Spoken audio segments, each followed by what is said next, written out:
Hello children, today we are going to study chapter 9 and the title of this chapter is Work and Energy.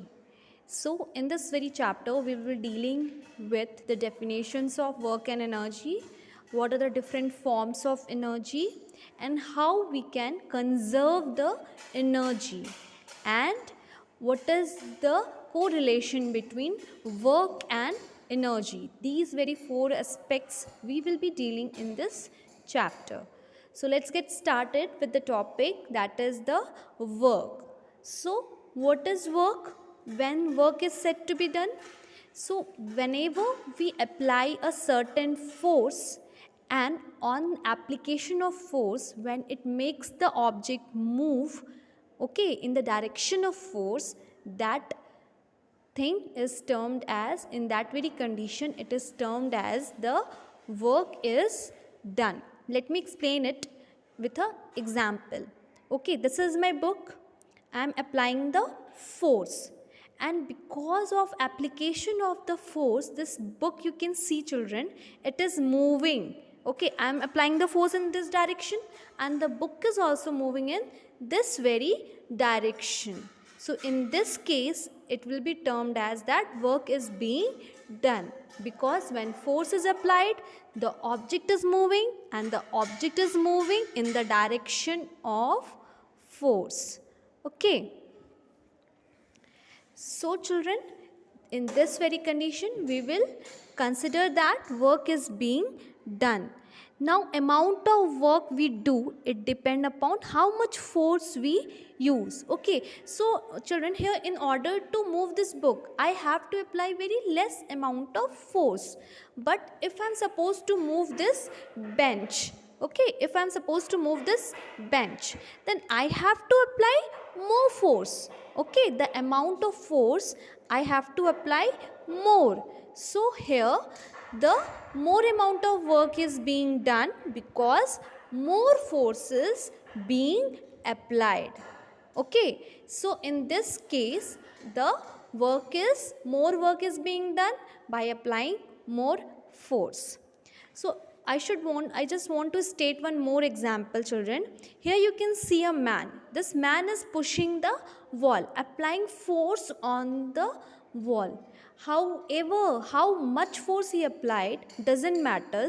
This wall is not going to move from its position. If we put force on the wall, is it going to move? No, it is going to remain fixed at a fixed position. Then in this case no work will be done. Okay. Now why we use force?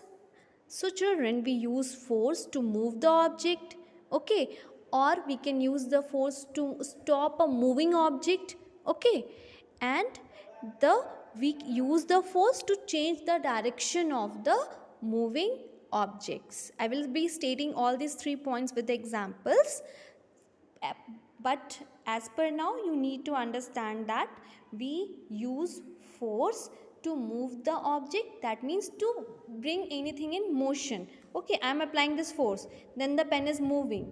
Okay, so this is application of force to move the object.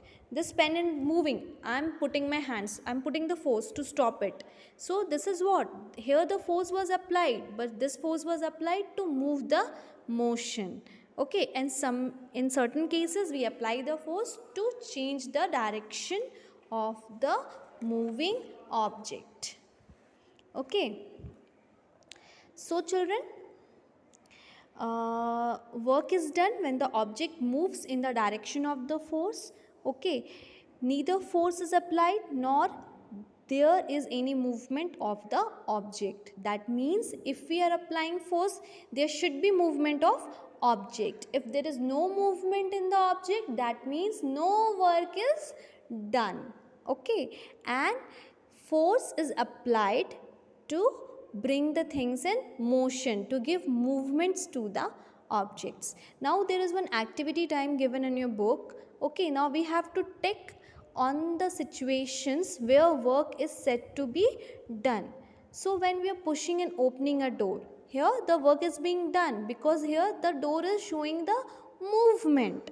Okay, when we are pushing the door, it is get opened. That means the work is being done. So when we are lifting the apple to eat, so here there is change in the position of the apple from the table to our hands. So in this case also the work is being done.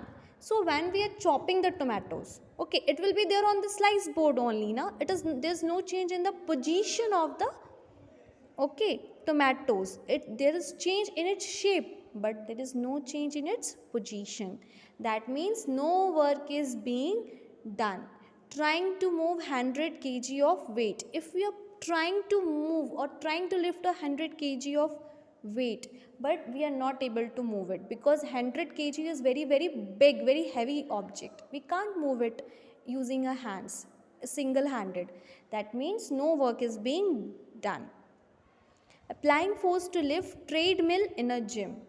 Okay, so lifting a treadmill, it's a very very difficult task. It can't be done practically by a single handed. That means here also doesn't matter we how much amount of force we applied, but there is no change in the position of treadmill. That means no work is being done. So here you can see in on my screen there are three fill in the blanks given. Okay, you can the answers you can see and just write it down in your books, although I'm going to send it in the PDF. Okay children, now the next topic will be energy, that we will be dealing in the next class. Thank you.